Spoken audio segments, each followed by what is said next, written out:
Costa's audiobook presents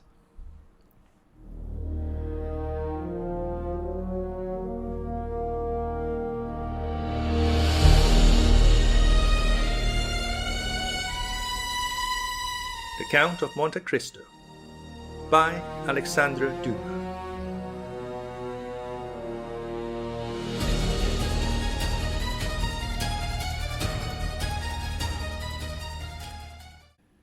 Chapter 58. Monsieur Noirtier de Villefort. We will now relate what was passing in the house of the king's attorney after the departure of Madame Danglars and her daughter, and during the time of the conversation between Maximilian and Valentine, which we have just detailed. Monsieur de Villefort entered his father's room, followed by Madame de Villefort. Both of the visitors, after saluting the old man and speaking to Barrois, a faithful servant, who had been 25 years in his service, took their places on either side of the paralytic. Monsieur Noirtier was sitting in an armchair, which moved upon casters, in which he was wheeled into the room in the morning, and in the same way drawn out again at night. He was placed before a large glass, which reflected the whole apartment, and so, without any attempt to move, which would have been impossible, he could see all who entered the room and everything which was going on around him.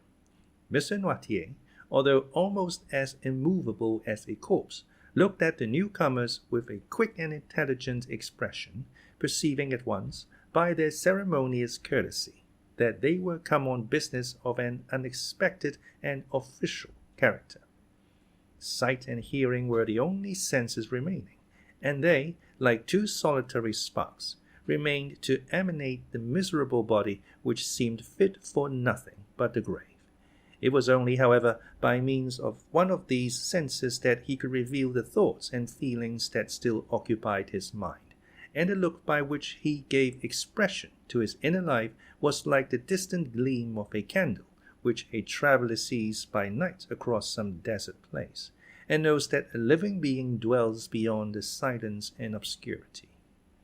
Noirtier's hair was long and white, and flowed over his shoulders, while in his eyes, shaded by thick black lashes, was concentrated, as it often happens with an organ which is used to the exclusion of the others, all the activity, address, force, and intelligence which were formerly diffused over his whole body.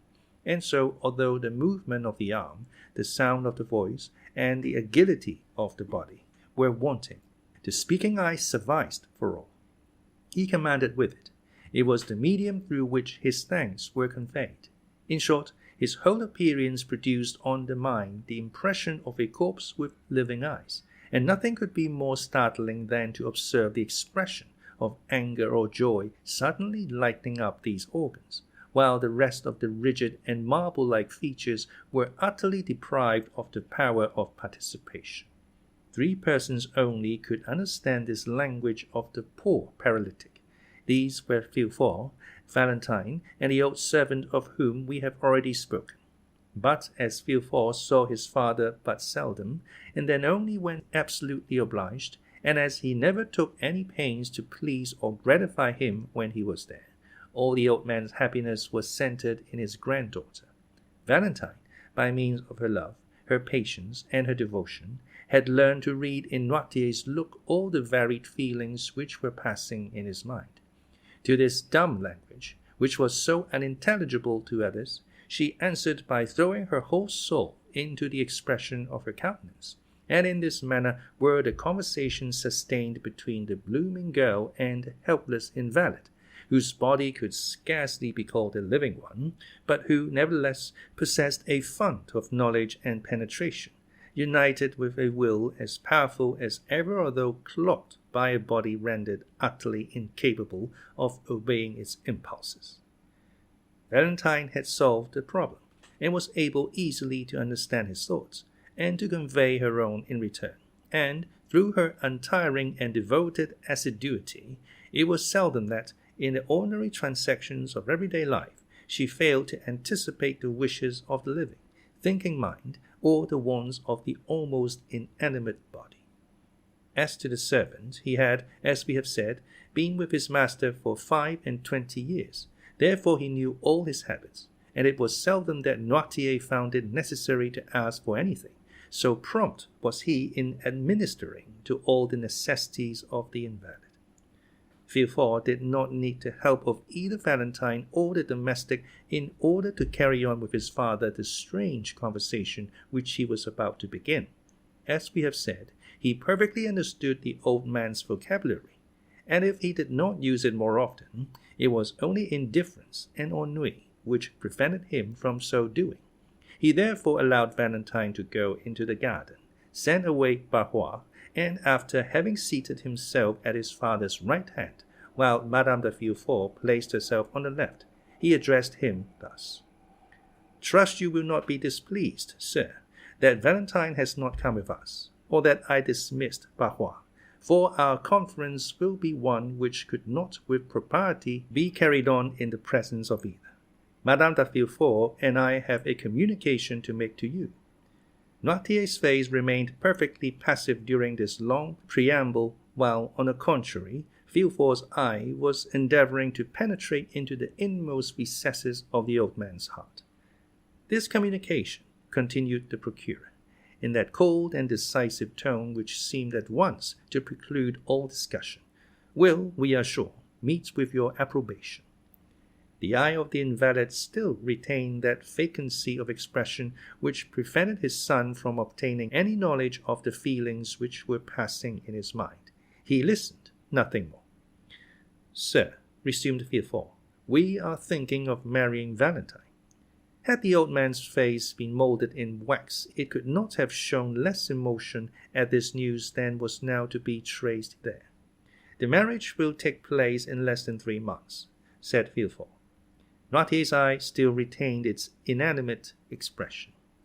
Madame de Villefort now took her part in the conversation and added, "We thought this news would possess an interest for you, sir, who have always entertained a great affection for Valentine. It therefore only now remains for us to tell you the name of the young man for whom she is destined. It is one of the most desirable connections which could possibly be formed. He possesses fortune, a high rank in society, and every personal qualification likely to render Valentine supremely happy. His name, moreover, cannot be wholly unknown to you.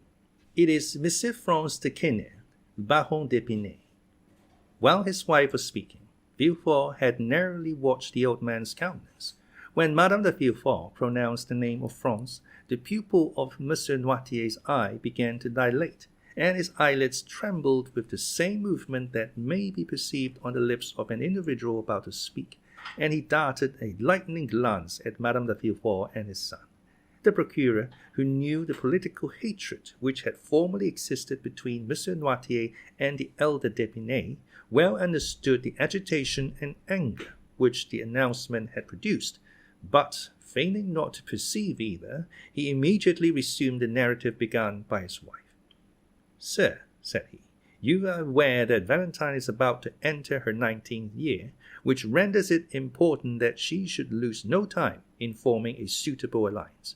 Nevertheless, you have not been forgotten in our plans, and we have fully ascertained beforehand that Valentine's future husband will consent not to live in this house, for that might not be pleasant for the young people, but that you should live with them, so that you and Valentine, who are so attached to each other, would not be separated, and you would be able to pursue exactly the same course of life which you have hitherto done, and thus, instead of losing, you will be a gainer by the change, as it will secure to you 2 children instead of 1, to watch over and comfort you." Noirtier's look was furious. It was very evident that something desperate was passing in the old man's mind, for a cry of anger and grief rose in his throat, and not being able to find vent in utterance, appeared almost to choke him, for his face and lips turned quite purple with the struggle. Villefort quietly opened the window, saying, "It is very warm, and the heat affects M. Noirtier." He then returned to his place, but did not sit down. "This marriage," added Madame de Villefort, "is quite agreeable to the wishes of M. d'Épinay and his family. Besides, he had no relations nearer than an uncle and aunt, his mother having died at his birth, and his father having been assassinated in 1815. That is to say, when he was but 2 years old, it naturally followed that the child was permitted to choose his own pursuits, and he has, therefore, seldom acknowledged any other authority but that of his own will. That assassination was a mysterious affair, said Villefort, and the perpetrators have hitherto escaped detection, although suspicion has fallen on the head of more than one person. Noirtier made such an effort that his lips expanded into a smile. Now, continued Villefort, those to whom the guilt really belongs, by whom the crime was committed, on whose heads the justice of man may probably descend here, and the certain judgment of God hereafter, would rejoice in the opportunity thus afforded of bestowing such a peace offering as Valentine on the son of him whose life they so ruthlessly destroyed. Noirtier had succeeded in mastering his emotion more than could have been deemed possible with such an enfeebled and shattered frame. Yes, I understand, was the reply contained in his look, and this look expressed a feeling of strong indignation mixed with profound contempt. Villefort fully understood his father's meaning, and answered by a slight shrug of his shoulders. He then motioned to his wife to take leave. "Now, sir," said Madame de Villefort, "I must bid you farewell. Would you like me to send Edward to you for a short time?" It had been agreed that the old man should express his approbation by closing his eyes, his refusal by winking them several times, and if he had some desire or feeling to express, he raised them to heaven. If he wanted Valentine, he closed his right eye only, and if Barrois, the left. At Madame de Villefort's proposition, he instantly winked his eyes. Provoked by a complete refusal, she bit her lip and said, "Then shall I send Valentine to you?" The old man closed his eyes eagerly, thereby intimating that such was his wish. Monsieur and Madame Villefort bowed and left the room, giving orders that Valentine should be summoned to her grandfather's presence, and feeling sure that she would have much to do to restore calmness to the perturbed spirit of the invalid. Valentine, with a colour still heightened by emotion, entered the room just after her parents had quitted it. One look was sufficient to tell her that her grandfather was suffering, and that there was much on his mind which he was wishing to communicate to her. "Dear grandpapa," cried she, "what has happened? They have vexed you, and are you angry?" The paralytic closed his eyes in token of assent. "Who has displeased you? Is it my father?" "No." "Madame de Villefort?" "No." "Me?" The former sign was repeated. "Are you displeased with me?" cried Valentine in astonishment. Monsieur Noirtier again closed his eyes. "And what have I done, dear grandpapa, that you should be angry with me?" cried Valentine. There was no answer, and she continued, "I have not seen you all day. Has anyone been speaking to you against me?" "Yes," said the old man's look with eagerness. "Let me think a moment. I do assure you, grandpapa. Monsieur and Madame de Villefort have just left the room, have they not?" "Yes." "And it was they who told you something which made you angry.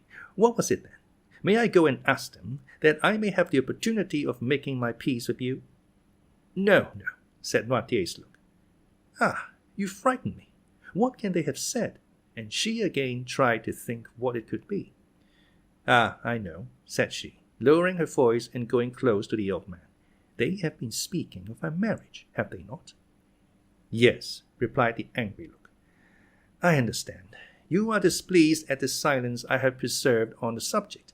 The reason of it was that they had insisted on my keeping the matter a secret, and begged me not to tell you anything of it.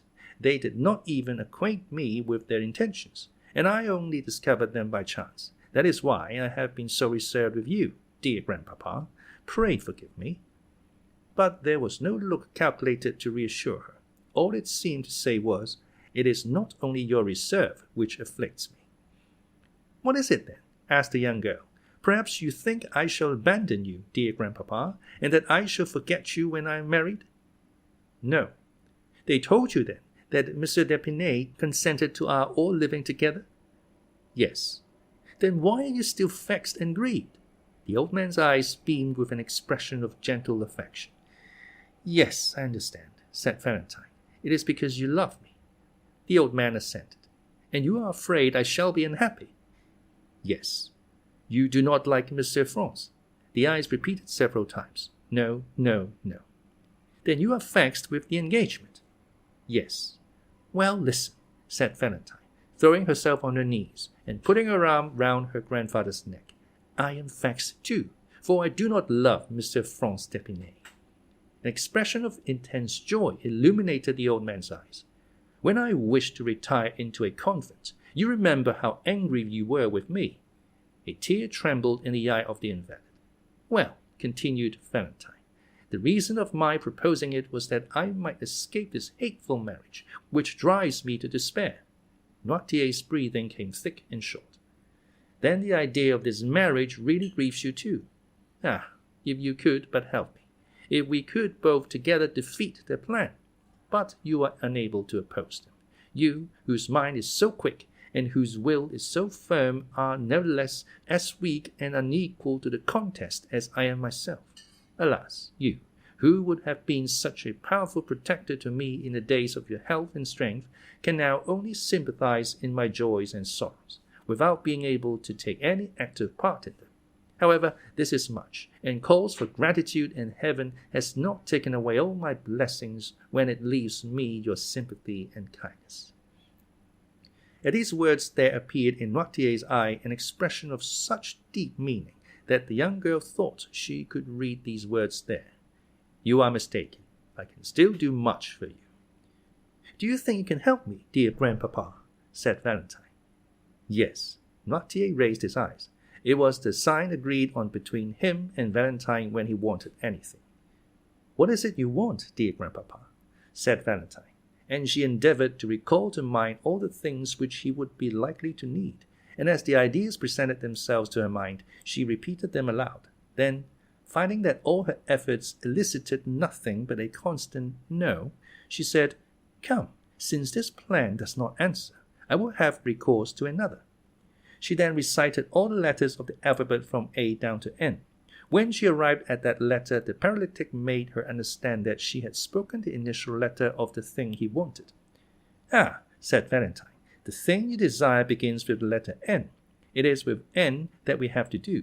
Then, well, let me see. What can you want that begins with N? Na, ne, ni, no.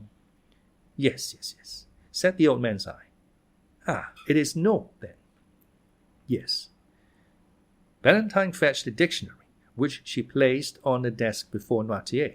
She opened it, and seeing that the old man's eye was thoroughly fixed on his pages, she ran her finger quickly up and down the columns. During the 6 years which had passed since Noirtier first fell into this sad state, Valentine's powers of invention had been too often put to the test not to render her expert in devising expedients for gaining a knowledge of his wishes, and the constant practice had so perfected her in the art that she guessed the old man's meaning as quickly as if he himself had been able to seek for what he wanted. At the word notary, Noirtier made a sign to her to stop. Notary, said she. Do you want a notary, dear grandpapa? The old man again signified that it was a notary he desired. You would wish a notary to be sent for, then, said Valentine. Yes. Shall my father be informed of your wish? Yes. Do you wish the notary to be sent for immediately? Yes. Then they shall go for him directly, dear grandpapa. Is that all you want? Yes. Valentine rang the bell, and ordered the servant to tell Monsieur or Madame de Villefort that they were requested to come to Monsieur Noirtier's room. Are you satisfied now? Inquired Valentine. Yes, I am sure you are. It is not very difficult to discover that. And the young girl smiled on her grandfather, as if he had been a child. Monsieur de Villefort entered, followed by Barrois. What do you want me for, sir? Demanded he of the paralytic. Sir, said Valentine, my grandfather wishes for a notary. At this strange and unexpected demand, Mr. de Villefort and his father exchanged looks. Yes, motioned the latter, with a firmness which seemed to declare that with the help of Valentine and his old servant, who both knew what his wishes were, he was quite prepared to maintain the contest. Do you wish for a notary? Asked Villefort. Yes. What to do? Noirtier made no answer. What do you want with a notary? Again repeated Villefort. The invalid's eye remained fixed, by which expression he intended to intimate that his resolution was unalterable. "Is it to do us some ill turn? Do you think it is worthwhile?" said Villefort. "Still," said Barrois, with the freedom and fidelity of an old servant, "if M. Noirtier asks for a notary, I suppose he really wishes for a notary. Therefore I shall go at once and fetch one." Barrois acknowledged no master but Noirtier, and never allowed his desires in any way to be contradicted. "Yes, I do want a notary," motioned the old man, shutting his eyes with a look of defiance, which seemed to say, "And I should like to see the person who dares to refuse my request." "You shall have a notary, as you absolutely wish for one, sir," said Villefort, "but I shall explain to him your state of health, and make excuses for you, for the scene cannot fail of being a most ridiculous one." "Never mind that," said Barrois. "I shall go and fetch a notary, nevertheless." And the old servant departed triumphantly on his mission.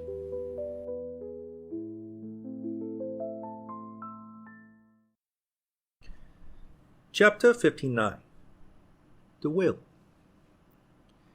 As soon as Barrois had left the room, Noirtier looked at Valentine with a malicious expression that said many things. The young girl perfectly understood the look, and so did Villefort, for his countenance became clouded, and he knitted his eyebrows angrily. He took a seat, and quietly awaited the arrival of the notary. Noirtier saw him seat himself with an appearance of perfect indifference, at the same time giving a side look at Valentine, which made her understand that she also was to remain in the room. 3/4 of an hour after, Barrois returned, bringing the notary with him. "Sir," said Villefort, after the first salutations were over, "you were sent for by M. Noirtier, whom you see here. All his limbs have become completely paralyzed. He has lost his voice also, and we ourselves find much trouble in endeavoring to catch some fragments of his meaning." Noirtier cast an appealing look on Valentine, which look was at once so earnest and imperative that she answered immediately. "Sir," said she, "I perfectly understand my grandfather's meaning at all times." "That is quite true," said Barrois, "and that is what I told the gentleman as we walked along." "Permit me," said the notary, turning first to Villefort and then to Valentine, "permit me to state that the case in question is just one of those in which a public officer like myself cannot proceed to act without thereby incurring a dangerous responsibility. The first thing necessary to render an act valid is that the notary should be thoroughly convinced that he has faithfully interpreted the will and wishes of the person dictating the act. Now, I cannot be sure of the approbation or disapprobation of a client who cannot speak, and as the object of his desire or his repugnance cannot be clearly proved to me, on account of his want of speech, my services here would be quite useless, and cannot be legally exercised." The notary then prepared to retire. An imperceptible smile of triumph was expressed on the lips of the procurer. Noirtier looked at Valentine with an expression so full of grief that she arrested the departure of the notary. "Sir," said she, "the language which I speak with my grandfather may be easily learnt, and I can teach you in a few minutes to understand it almost as well as I can myself. Will you tell me what you require, in order to set your conscience quite at ease on the subject?" "In order to render an act valid, I must be certain of the approbation or disapprobation of my client. Illness of body would not affect the validity of the deed, but sanity of mind is absolutely requisite." "Well, sir, by the help of 2 signs, with which I will acquaint you presently, you may ascertain with perfect certainty that my grandfather is still in the full possession of all his mental faculties. M. Noirtier, being deprived of voice and motion, is accustomed to convey his meaning by closing his eyes when he wishes to signify yes, and to wink when he means no. You now know quite enough to enable you to converse with M. Noirtier. Try." Noirtier gave Valentine such a look of tenderness and gratitude that it was comprehended even by the notary himself. "You have heard and understood what your granddaughter has been saying, sir, have you?" asked the notary. Noirtier closed his eyes. And you approve of what she said? That is to say, you declare that the signs which she mentioned are really those by means of which you are accustomed to convey your thoughts? Yes. It was you who sent for me? Yes. To make your will? Yes. And you do not wish me to go away without fulfilling your original intentions? The old man winked violently. Well, sir, said the young girl, do you understand now, and is your conscience perfectly at rest on the subject? But before the notary could answer, Villefort had drawn him aside. Sir, said he, do you suppose for a moment that a man can sustain a physical shock such as M. Noirtier has received without any detriment to his mental faculties? It is not exactly that, sir, said the notary, which makes me uneasy. But the difficulty will be in wording his thoughts and intentions, so as to be able to get his answers. You must see that to be an utter impossibility, said Villefort. Valentine and the old man heard this conversation, and Noirtier fixed his eyes so earnestly on Valentine that she felt bound to answer to the look. Sir, said she, that need not make you uneasy, however difficult it may at first sight appear to be. I can discover and explain to you my grandfather's thoughts, so as to put an end to all your doubts and fears on the subject.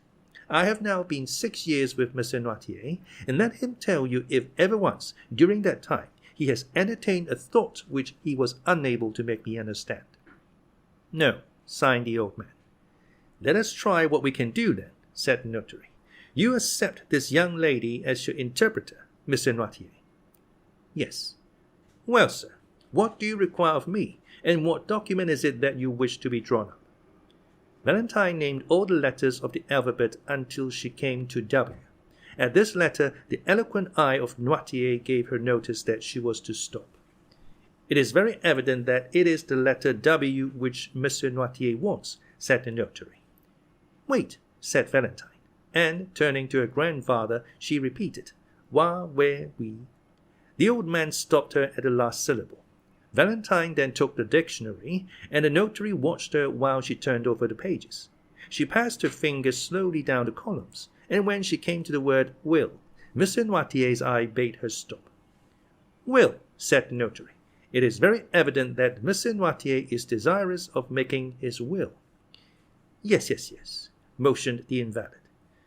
Really, sir, you must allow that this is most extraordinary, said the astonished notary, turning to M. de Villefort. Yes, said the procurer, and I think the will promises to be yet more extraordinary, for I cannot see how it is to be drawn up without the intervention of Valentine, and she may, perhaps, be considered as too much interested in its contents to allow of her being a suitable interpreter of the obscure and ill-defined wishes of her grandfather. No, replied the eye of the paralytic. What? Said Villefort. Do you mean to say that Valentine is not interested in your will? No. Sir, said the notary, whose interest had been greatly excited, and who had resolved on publishing far and wide the account of this extraordinary and picturesque scene, what appeared so impossible to me an hour ago has now become quite easy and practicable, and this may be a perfectly valid will, provided it be read in the presence of 7 witnesses, approved by the testator, and sealed by the notary in the presence of the witnesses. As to the time, it will not require very much more than the generality of wills. There are certain forms necessary to be gone through, and which are always the same. As to the details, the greater part will be furnished afterwards by the state in which we find the affairs of the testator, and by yourself, who, having had the management of them, can doubtless give full information on the subject. But besides all this, in order that the instrument may not be contested, I am anxious to give it the greatest possible authenticity. Therefore, one of my colleagues will help me, and, contrary to custom, will assist in the dictation of the testament. Are you satisfied, sir? Continued the notary, addressing the old man. Yes, looked the invalid, his eye beaming with delight at the ready interpretation of his meaning. What is he going to do? Thought Villefort, whose position demanded much reserve, but who was longing to know what his father's intentions were. He left the room to give orders for another notary to be sent, But Barrois, who had heard all that passed, had guessed his master's wishes, and had already gone to fetch one. The procureur then told his wife to come up. In the course of a quarter of an hour, everyone had assembled in the chamber of the paralytic. The second notary had also arrived. A few words sufficed for a mutual understanding between the two officers of the law. They read to Noirtier the formal copy of a will, in order to give him an idea of the terms in which such documents are generally couched. Then, in order to test the capacity of the testator, the first notary said, turning towards him, "When an individual makes his will, it is generally in favor or in prejudice of some person." "Yes." "Have you an exact idea of the amount of your fortune?" "Yes."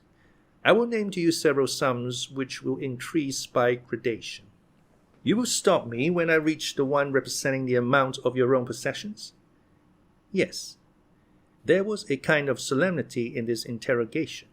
Never had the struggle between mind and matter been more apparent than now, and if it was not a sublime, it was, at least, a curious spectacle. They had formed a circle round the invalid. The second notary was sitting at a table, prepared for writing, and his colleague was standing before the testator in the act of interrogating him on a subject to which we have alluded. "Your fortune exceeds 300,000 francs, does it not?" asked he. Noirtier made a sign that it did. "Do you possess 400,000 francs?" inquired the notary. Noirtier's eye remained immovable. 500,000. The same expression continued. 600,000, 700,000, 800,000, 900,000. Noirtier stopped him at the last named sum. "You are then in possession of 900,000 francs?" asked the notary. "Yes." "In landed property?" "No." "In stock?" "Yes." "The stock is in your own hands." The look which M. Noirtier cast on Barrois showed that there was something wanting which he knew where to find. The old servant left the room, and presently returned, bringing with him a small casket. "Do you permit us to open this casket?" asked the notary. Noirtier gave his assent. They opened it, and found 900,000 francs in bank script. The first notary handed over each note, as he examined it, to his colleague. The total amount was found to be as M. Noirtier had stated. It is all as he had said. It is very evident that the mind still retains its full force and figure. Then, turning towards the paralytic, he said, "You possess, then, 900,000 francs of capital, which, according to the manner in which you have invested it, ought to bring in an income of about 40,000 livres." "Yes." "To whom do you desire to leave this fortune?" "Oh," said Madame de Villefort, "there is not much doubt on that subject. M. Noirtier tenderly loves his granddaughter, Mademoiselle de Villefort. It is she who has nursed and tended him for 6 years, and has, by her devoted attention, fully secured the affection, I had almost said the gratitude, of her grandfather, and it is but just that she should reap the fruit of her devotion." The eye of Noirtier clearly showed by its expression that he was not deceived by the false assent given by Madame de Villefort's words and manner to the motives which she supposed him to entertain. "Is it, then, to Mademoiselle Valentine de Villefort that you leave these 900,000 francs?" demanded the notary, thinking he had only to insert this clause, but waiting first for the assent of Noirtier, which it was necessary should be given before all the witnesses of this singular scene. Valentine, when her name was made the subject of discussion, had stepped back to escape unpleasant observation. Her eyes were cast down, and she was crying. The old man looked at her for an instant with an expression of the deepest tenderness. Then, turning towards the notary, he significantly winked his eye in token of dissent. "What?" said the notary. "Do you not intend making Mademoiselle Valentine de Villefort your residuary legatee?" "No." "You are not making any mistake, are you?" said the notary. "You really mean to declare that such is not your intention?" "No," repeated Noirtier. "No." Valentine raised her head, struck dumb with astonishment. It was not so much the conviction that she was disinherited that caused her grief, but her total inability to account for the feelings which had provoked her grandfather to such an act. But Noirtier looked at her with so much affectionate tenderness that she exclaimed, "Oh, grandpapa, I see now that it is only your fortune of which you deprive me. You still leave me the love which I have always enjoyed." "Ah, yes, most assuredly," said the eyes of the paralytic, for he closed them with an expression which Valentine could not mistake. Thank you," murmured she. The old man's declaration that Valentine was not the destined inheritor of his fortune had excited the hopes of Madame de Villefort. She gradually approached the invalid, and said, "Then doubtless, dear Monsieur Noirtier, you intend leaving your fortune to your grandson, Edward de Villefort." The winking of the eyes which answered this speech was most decided and terrible, and expressed a feeling almost amounting to hatred. "No," said the notary. "Then perhaps it is to your son, Monsieur de Villefort." "No." The two notaries looked at each other in mute astonishment and inquiry as to what were the real intentions of the testator. Villefort and his wife both grew red, one from shame, the other from anger. "What have we all done, then, dear grandpapa?" said Valentine. "You no longer seem to love any of us." The old man's eyes passed rapidly from Villefort and his wife, and rested on Valentine with a look of unutterable fondness. "Well," said she, "if you love me, grandpapa, try and bring that love to bear upon your actions at this present moment. You know me well enough to be quite sure that I have never thought of your fortune. Besides, they say I am already rich in right of my mother, too rich even. Explain yourself, then." Noirtier fixed his intelligent eyes on Valentine's hand. "My hand," said she. "Yes, her hand," exclaimed everyone. "Oh, gentlemen, you see it is all useless, and that my father's mind is really impaired," said Villefort. "Ah," cried Valentine suddenly, "I understand. It is my marriage you mean, is it not, dear grandpapa?" Yes, sighed the paralytic, casting on Valentine a look of joyful gratitude for having guessed his meaning. "You are angry with us all on account of this marriage, are you not?" "Yes." "Really, this is too absurd," said Villefort. "Excuse me, sir," replied the notary. "On the contrary, the meaning of Monsieur Noirtier is quite evident to me, and I can quite easily connect the train of ideas passing in his mind." "You do not wish me to marry Monsieur Franz d'Épinay," observed Valentine. "I do not wish it," said the eye of her grandfather. "And you disinherit your granddaughter," continued the notary, "because she has contracted an engagement contrary to your wishes." "Yes, so that but for this marriage she would have been your heir." "Yes." There was a profound silence. The two notaries were holding a consultation as to the best means of proceeding with the affair. Valentine was looking at her grandfather with a smile of intense gratitude, and Villefort was biting his lips with vexation, while Madame de Villefort could not succeed in repressing an inward feeling of joy, which, in spite of herself, appeared in her whole countenance. "But," said Villefort, who was the first to break the silence, "I consider that I am the best judge of the propriety of the marriage in question. I am the only person possessing the right to dispose of my daughter's hand. It is my wish that she should marry Monsieur Franz d'Épinay, and she shall marry him." Valentine sank weeping into a chair. "Sir," said the notary, "how do you intend disposing of your fortune in case Mademoiselle de Villefort still determines on marrying Monsieur Franz?" The old man gave no answer. "You will, of course, dispose of it in some way or other?" "Yes, in favor of some member of your family?" "Oh, do you intend devoting it to charitable purposes, then?" pursued the notary. "Yes." "But," said the notary, "you are aware that the law does not allow a son to be entirely deprived of his patrimony." "Yes. You only intend, then, to dispose of that part of your fortune which the law allows you to subtract from the inheritance of your son." Noirtier made no answer. "Do you still wish to dispose of all?" "Yes." But they will contest the will after your death. No. My father knows me, replied Villefort. He is quite sure that his wishes will be held secret by me. Besides, he understands that in my position I cannot plead against the poor. The eye of Noirtier beamed with triumph. What do you decide on, sir? Asked the notary of Villefort. Nothing, sir. It is a resolution which my father has taken, and I know he never alters his mind. I am quite resigned. These 900,000 francs will go out of the family in order to enrich some hospital, but it is ridiculous thus to yield to the caprices of an old man, and I shall, therefore, act according to my conscience.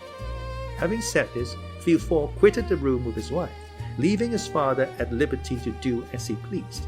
The same day the will was made. The witnesses were brought.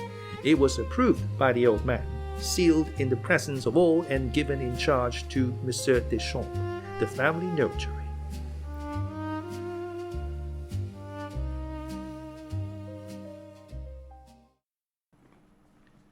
Chapter 60. The Telegraph. Monsieur and Madame de Villefort found on their return that the Count of Monte Cristo, who had come to visit them in their absence, had been ushered into the drawing-room and was still awaiting them there. Madame de Villefort, who had not yet sufficiently recovered from her late emotion to allow of her entertaining visitors so immediately, retired to her bedroom, while the procureur, who could better depend upon himself, proceeded at once to the salon. Although M. de Villefort flattered himself that, to all outward view, he had completely masked the feelings which were passing in his mind, he did not know that the cloud was still lowering on his brow, so much so that the Count, whose smile was radiant, immediately noticed his sombre and thoughtful air. "Ma foi," said Monte Cristo, after the first compliments were over, "what is the matter with you, Monsieur de Villefort? Have I arrived at the moment when you were drawing up an indictment for a capital crime?" Villefort tried to smile. "No, Count," he replied. "I am the only victim in this case. It is I who lose my cause, and it is ill luck, obstinacy, and folly which have caused it to be decided against me." "To what do you refer?" said Monte Cristo with well-feigned interest. "Have you really met with some great misfortune?" "Oh, no, monsieur," said Villefort with a bitter smile. "It is only a loss of money which I have sustained. Nothing worth mentioning, I assure you." "True," said Monte Cristo. "The loss of a sum of money becomes almost immaterial with a fortune such as you possess, and to one of your philosophic spirit." "It is not so much the loss of the money that vexes me," said Villefort, "though, after all, 900,000 francs are worth regretting. But I am the more annoyed with this fate, chance, or whatever you please to call the power which has destroyed my hopes and my fortune, and may blast the prospects of my child also, as it is all occasioned by an old man relapsed into second childhood." "What do you say?" said the Count. 900,000 francs! It is indeed a sum which might be regretted even by a philosopher. And who is the cause of all this annoyance?" "My father, as I told you." "Monsieur Noirtier? But I thought you told me he had become entirely paralyzed, and that all his faculties were completely destroyed." "Yes, his bodily faculties, for he can neither move nor speak. Nevertheless, he thinks, acts, and wills in the manner I have described. I left him about 5 minutes ago, and he is now occupied in dictating his will to 2 notaries. But to do this he must have spoken." "He has done better than that. He has made himself understood." "How was such a thing possible?" "By the help of his eyes, which are still full of life, and, as you perceive, possess the power of inflicting mortal injury." "My dear," said Madame de Villefort, who had just entered the room, "perhaps you exaggerate the evil." "Good morning, madam," said the Count, bowing. Madame de Villefort acknowledged the salutation with one of her most gracious smiles. "What is this that Monsieur de Villefort has been telling me?" demanded Monte Cristo. "And what incomprehensible misfortune?" "Incomprehensible is the word," interrupted the procureur, shrugging his shoulders. "It is an old man's caprice." "And is there no means of making him revoke his decision?" Yes, said Madame de Villefort, and it is still entirely in the power of my husband to cause the will, which is now in prejudice of Valentine, to be altered in her favour. The Count, who perceived that Monsieur and Madame de Villefort were beginning to speak in parables, appeared to pay no attention to the conversation, and feigned to be busily engaged in watching Edward, who was mischievously pouring some ink into the bird's water-glass. "My dear," said Villefort, in answer to his wife, "you know I have never been accustomed to play the patriarch in my family, nor have I ever considered that the fate of a universe was to be decided by my nod.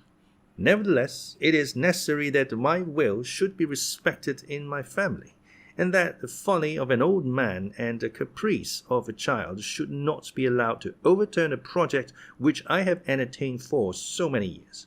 The Baron d'Épinay was my friend, as you know, and an alliance with his son is the most suitable thing that could possibly be arranged."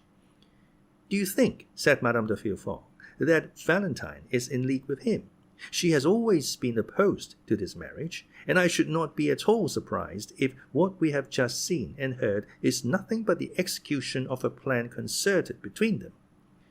"Madame," said Villefort, "believe me, a fortune of 900,000 francs is not so easily renounced."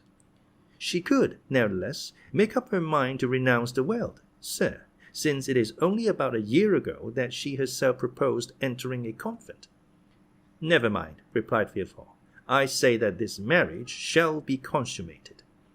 "Notwithstanding your father's wishes to the contrary," said Madame de Villefort, selecting a new point of attack, "that is a serious thing." Monte Cristo, who pretended not to be listening, heard, however, every word that was said. "Madame," replied Villefort, "I can truly say that I have always entertained a high respect for my father, because to the natural feeling of relationship was added the consciousness of his moral superiority. The name of my father is sacred in two senses. He should be reverenced as the author of our being and as a master whom we ought to obey. But, under the present circumstances, I am justified in doubting the wisdom of an old man who, because he hated the father, vents his anger on the son. It would be ridiculous in me to regulate my conduct by such caprices. I shall still continue to preserve the same respect toward the Monsieur Noirtier. I will suffer, without complaint, the pecuniary deprivation to which he has subjected me. But I shall remain firm in my determination, and the world shall see which party has reason on his side. Consequently, I shall marry my daughter to the Baron Franz d'Épinay, because I consider it would be a proper and eligible match for her to make, and, in short, because I choose to bestow my daughter's hand on whomever I please." "What?" said the Count, the approbation of whose eye Villefort had frequently solicited during this speech. "What? Do you say that Monsieur Noirtier disinherits Mademoiselle de Villefort because she is going to marry Monsieur le Baron Franz d'Épinay?" "Yes, sir, that is the reason," said Villefort, shrugging his shoulders. "The apparent reason, at least," said Madame de Villefort. "The real reason, madame, I can assure you. I know my father." "But I want to know in what way Monsieur d'Épinay can have displeased your father more than any other person." "I believe I know Monsieur Franz d'Épinay," said the Count. "Is he not the son of General de Quesnel, who was created the Baron d'Épinay by Charles X?" "The same," said Villefort. "Well, but he is a charming young man, according to my ideas." "He is, which makes me believe that it is only an excuse of Monsieur Noirtier to prevent his granddaughter marrying. Old men are always so selfish in their affection," said Madame de Villefort. "But," said Monte Cristo, "do you not know any cause of this hatred?" "Ah, ma foi, who is to know? Perhaps it is some political difference. My father and the Baron d'Épinay lived in the stormy times of which I only saw the ending," said Villefort. "Was not your father a Bonapartist?" asked Monte Cristo. "I think I remember that you told me something of that kind." "My father has been a Jacobin more than anything else," said Villefort, carried by his emotion beyond the bounds of prudence, and the senator's robe, which Napoleon cast on his shoulders, only served to disguise the old man without in any degree changing him. When my father conspired, it was not for the emperor, It was against the Bourbons, for M. Noirtier possessed this peculiarity. He never projected any utopian schemes which could never be realized, but strove for possibilities, and he applied to the realization of these possibilities the terrible theories of the mountain, theories that never shrank from any means that were deemed necessary to bring about the desired result. "Well," said Monte Cristo, "it is just as I thought. It was politics which brought Noirtier and M. d'Épinay into personal contact. Although General d'Épinay served under Napoleon, did he not still retain royalist sentiments? And was he not the person who was assassinated one evening on leaving a Bonapartist meeting, to which he had been invited on the supposition that he favored the cause of the emperor?" Villefort looked at the Count almost with terror. "Am I mistaken, then?" said Monte Cristo. "No, sir, the facts were precisely what you have stated," said Madame de Villefort, "and it was to prevent the renewal of old feuds that M. de Villefort formed the idea of uniting in the bonds of affection the two children of these inveterate enemies." "It was a sublime and charitable thought," said Monte Cristo, "and the whole world should applaud it.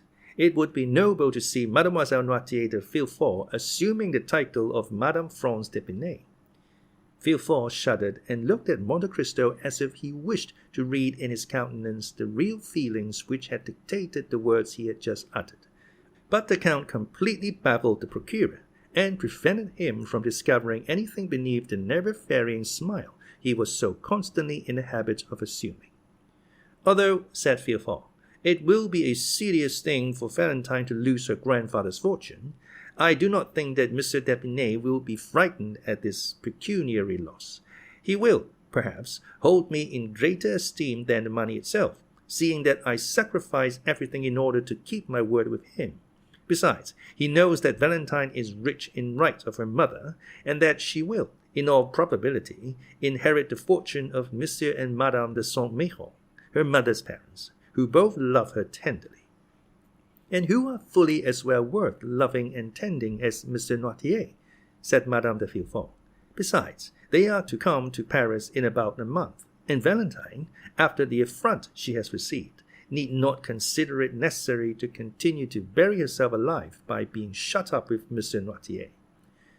The Count listened with satisfaction to this tale of wounded self-love and defeated ambition.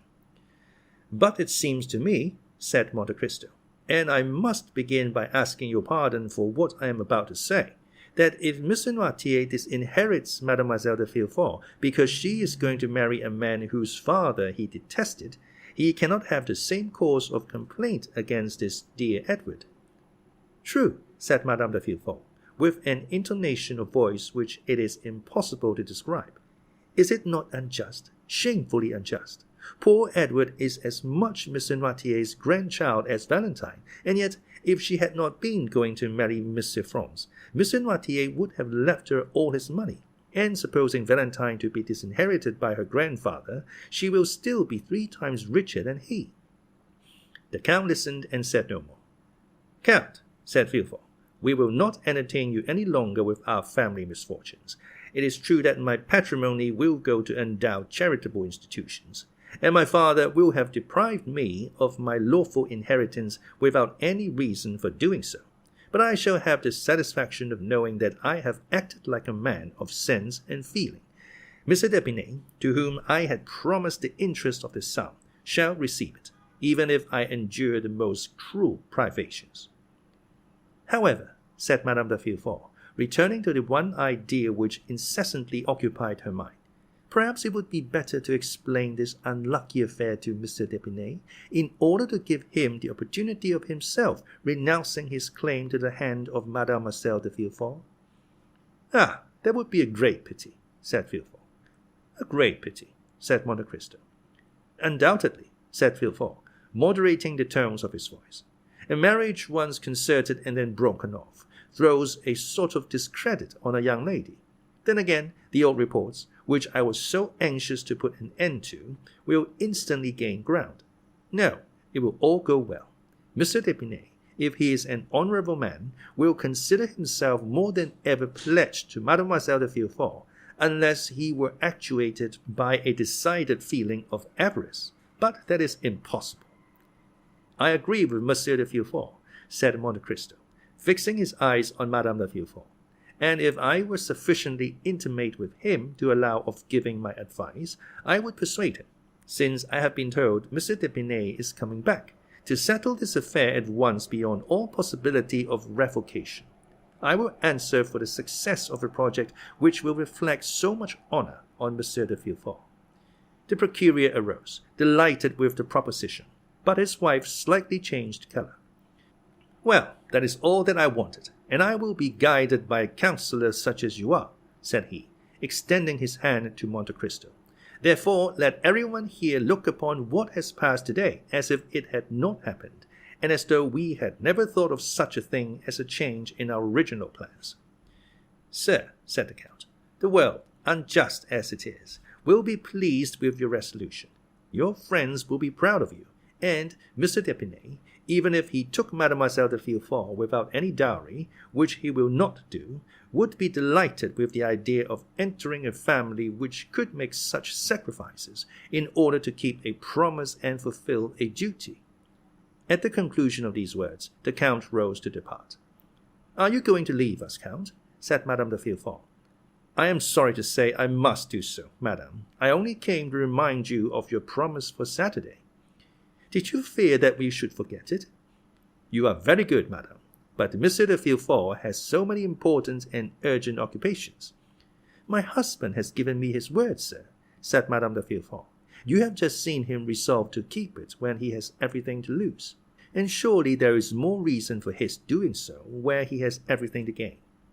"And," said Villefort, "is it at your house in the Champs-Élysées that you receive your visitors?" "No," said Monte Cristo, "which is precisely the reason which renders your kindness more meritorious. It is in the country." "In the country?" "Yes." "Where is it then? Near Paris, is it not?" "Very near, only half a league from the barriers. It is at Auteuil." "At Auteuil?" said Villefort. "True, Madame de Villefort told me you lived at Auteuil, since it was to your house that she was taken. And in what part of Auteuil do you reside?" "Rue de la Fontaine." "Rue de la Fontaine," exclaimed Villefort in an agitated tone. "At what number?" "Number 28. "Then," cried Villefort, "was it you who bought Monsieur de Saint-Méron's house?" "Did it belong to Monsieur de Saint-Méron?" demanded Monte Cristo. "Yes," replied Madame de Villefort. "And would you believe it, Count?" "Believe what? You think this house pretty, do you not?" "I think it charming." "Well, my husband would never live in it." "Indeed," returned Monte Cristo. "That is a prejudice on your part, Monsieur de Villefort, for which I am quite at a loss to account." "I do not like Auteuil, sir," said the procureur, making an evident effort to appear calm. "But I hope you will not carry your antipathy so far as to deprive me of the pleasure of your company, sir," said Monte Cristo. "No, Count, I assure you, I shall do my best," stammered Villefort. "Oh," said Monte Cristo, "I allow of no excuse. On Saturday at 6 o'clock, I shall be expecting you, and if you fail to come, I shall think, for how do I know to the contrary, that this house, which has remained uninhabited for 20 years, must have some gloomy tradition or dreadful legend connected with it." "I will come, Count. I will be sure to come," said Villefort eagerly. "Thank you," said Monte Cristo. "Now you must permit me to take my leave of you." "You said before that you were obliged to leave us, monsieur," said Madame de Villefort, "and you were about to tell us why when your attention was called to some other subject." "Indeed, madame," said Monte Cristo, "I scarcely know if I dare tell you where I am going." "Nonsense, say on." "Well, then, it is to see a thing on which I have sometimes mused for hours together." "What is it?" "A telegraph. So now I have told my secret." "A telegraph?" repeated Madame de Villefort. "Yes, a telegraph. I had often seen one placed at the end of the road on a hillock, and in the light of the sun its black arms, bending in every direction, always reminded me of the claws of an immense beetle, and I assure you it was never without emotion that I gazed on it, for I could not help thinking how wonderful it was that these various signs should be made to cleave the air with such precision as to convey to the distance of 300 leagues the ideas and wishes of a man sitting at a table at one end of the line, and another man similarly placed at the opposite extremity, and all this effected by a simple act of volition on the part of the sender of the message. I began to think of genii, sylphs, gnomes, in short, of all the ministers of the occult sciences, until I laughed aloud at the freaks of my own imagination. Now, it never occurred to me to wish for a nearer inspection of these large insects, with their long black claws, for I always feared to find under their stone wings some little human genius fagged to death with cabals, factions, and government intrigues. But one fine day I learned that the mover of this telegraph was only a poor wretch, hired for 1,200 francs a year, and employed all day, not in studying the heavens like an astronomer, or in gazing on the water like an angler, or even in enjoying the privilege of observing the country around him, but all his monotonous life was passed in watching his white-bellied, black-clawed fellow insect, 4 or 5 leagues distant from him. At length I felt a desire to study this living chrysalis more closely, and to endeavor to understand the secret part played by these insect actors when they occupy themselves simply with pulling different pieces of string. And are you going there? I am. What telegraph do you intend visiting? That of the Home Department or of the Observatory? Oh no, I should find there people who would force me to understand things of which I would prefer to remain ignorant, and who would try to explain to me, in spite of myself, a mystery which even they do not understand. Ma foi, I should wish to keep my illusions concerning insects unimpaired. It is quite enough to have those dissipated which I had formed of my fellow creatures. I shall, therefore, not visit either of these telegraphs, but one in the open country where I shall find a good-natured simpleton, who knows no more than the machine he is employed to work. You are a singular man, said Villefort. What line would you advise me to study? The one that is most in use just at this time? The Spanish one, you mean, I suppose? Yes. Should you like a letter to the minister that they might explain to you? No, said Monte Cristo, since, as I told you before, I do not wish to comprehend it. The moment I understand it, there will no longer exist a telegraph for me. It will be nothing more than a sign from Monsieur du Châtel or from Monsieur Mondalivet, transmitted to the prefect of Bayonne, mystified by 2 Greek words, telegraphi. It is the insect with black claws, and the awful word which I wish to retain in my imagination in all its purity and all its importance. Go then, for in the course of 2 hours it will be dark, and you will not be able to see anything. Ma foi, you frighten me. Which is the nearest way? Bayonne? Yes, the road to Bayonne. And afterwards the road to Châtillon? Yes. By the Tower of Montlivet, you mean? Yes. Thank you. Goodbye. On Saturday I will tell you my impressions concerning the telegram. At the door the Count was met by the 2 notaries, who had just completed the act which was to disinherit Valentine, and who were leaving under the conviction of having done a thing which could not fail of redounding considerably to their credit.